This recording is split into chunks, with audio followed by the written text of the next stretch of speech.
아침을 여는 말씀은 예레미야 1장 4절로 10절의 말씀입니다. 여호와의 말씀이 내게 임하니라. 이르시되 내가 너를 모태에 짓기 전에 너를 알았고 내가 배에서 나오기 전에 너를 성별하였고 너를 여러 나라의 선지자로 세웠노라 하시기로 내가 이르되 슬프도소이다. 주 여호와여 보소서. 나는 아이라 말할 줄을 알지 못하나이다 하니 여호와께서 내게 이르시되 너는 아이라 말하지 말고 내가 너를 누구에게 보내든지 너는 가며 내가 내게 무엇을 명령하든지 너는 말할지니라. 너는 그들 때문에 두려워하지 말라. 내가 너와 함께하여 너를 구원하리라. 나 여호와의 말이니라 하시고 여호와께서 그의 손을 내밀어 내 입에 대시며 여호와께서 내게 이르시되 보라 내가 내 말을 내 입에 두었노라. 보라 내가 오늘 너를 여러 나라와 여러 왕국 위에 세워 내가 그것을 뽑고 파괴하며 파멸하고 넘어뜨리고 건설하고 심게 하였느니라 하시니라. 오늘 본문은 예레미야가 하나님을 만나고 새롭게 변화되는 이야기를 하고 있습니다. 예레미야는 유다 왕조의 마지막 선지자로 유다의 멸망을 바라보고 있습니다. 그의 삶은 민족의 운명만큼이나 투옥과 멸시, 고독과 고생으로 가득 찼습니다. 이런 예레미야가 망해가는 유다 나라를 보면서 신앙적으로 유다가 새롭게 변화되지 않고는 하나님의 심판을 피할 수 없다는 것을 알게 됩니다. 이런 어려운 때 예레미야는 아직 어린 나이임에도 불구하고 하나님의 부르심을 받게 됩니다. 이 하나님과의 만남은 예레미야의 인생을 전적으로 바꾸고 평생을 예언자로 살게 하는 소중한 경험이 되었습니다. 하나님은 지금도 이 나라를 위해 우리를 부르고 하나님과의 만남을 갖기 원하십니다. 특별히 예수님을 통해 하나님을 만나길 원하십니다. 예수님을 만나면 예레미야처럼 우리의 삶이 변화됩니다. 오늘 아침 예수님의 사랑과 은혜를 받아 하나님의 사람으로 변화되기를 바랍니다. 오늘 본문을 보면 예레미야는 하나님을 만납니다. 그리고 그에게 놀라운 변화가 일어납니다. 어떤 변화가 일어났을까요? 5절의 말씀입니다.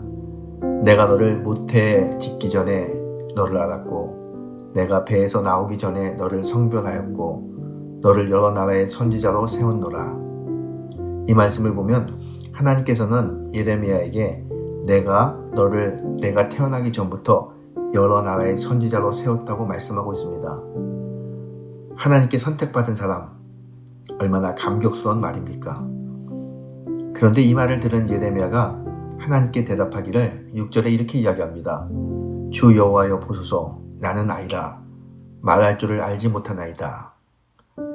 예레미야는 하나님께 나는 어려서 하나님의 말씀을 전할 수 없습니다 라고 하나님의 거룩한 말씀에 부정적인 답을 합니다.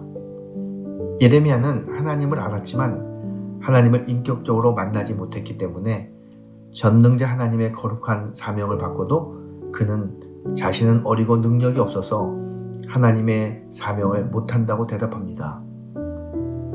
이렇게 주님을 만난 적이 없는 사람은 아무것도 할 수 없는 존재라고 스스로를 부정적으로 생각합니다. 이런 예레미야에게 하나님이 찾아가서 만나주십니다. 8절의 말씀입니다. 두려워하지 말라. 내가 너와 함께하여 너를 구원하리라. 하나님은 부정적인 예레미야에게 내가 너와 함께할 테니 세상과 환경을 두려워하지 말고 나와 함께하라고 직접 말씀해 주십니다.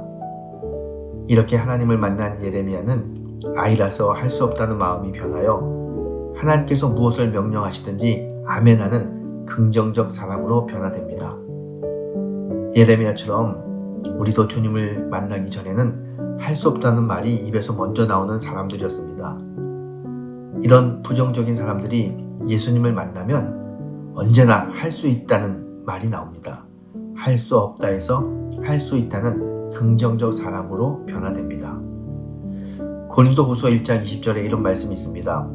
하나님의 약속은 얼마든지 그리스도 안에서 예가 되니 그런즉 그로 말미암아 우리가 아멘하여 하나님께 영광을 돌리게 되느니라. 여러분, 예수님을 인격적으로 만나면 우리는 언제나 예수 안에서 아멘이라는 긍정적인 대답을 하는 사람이 됩니다. 그러면 우리의 삶이 아름다워지고 풍요로워집니다.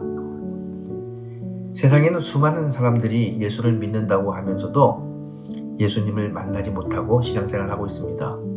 어떻게 보게 되면 신앙생활이 아니라 교회 생활을 하고 있다는 것이죠. 여러분, 교인이라고 다 크리스찬이 아닙니다. 그저 성전들만 밟으면 무늬만 크리스찬인 사람들이 되는 것입니다. 이런 사람들은 예수님을 믿는다고 말하지만 예수님이 누구인지 모릅니다. 왜냐하면 예수님의 능력과 사랑을 체험하지 못했기 때문입니다. 우리는 예수님을 만나야 합니다. 예수님의 능력과 은혜를 체험해야 합니다. 그래야 진정한 크리스찬이 됩니다. 오늘 아침 예배 보러 온 사람들이 아니라 예수님을 영접하고 예수님을 만나는 성도가 되기를 바랍니다. 예수님을 인격적으로 만나면 세상이 바뀌고 인생도 바뀝니다. 어두운 삶이 밝은 삶으로 바뀌고 절망적인 인생이 소망적인 인생으로 바뀝니다. 이런 예수님을 만나길 바랍니다. 여러분, 오늘 아침 말씀을 정리합니다. 우리는 예수님을 만나야 합니다. 예수님을 만난 사람은 새롭게 변화됩니다. 이 변화는 하나님을 믿는 믿음으로 무엇이든지 할 수 있다는 소망의 사람으로 새롭게 변화되는 것을 말합니다. 오늘 아침 예수님을 만나고 새롭게 변화되는 귀한 성도님들이 되시기를 주님의 이름으로 축원합니다.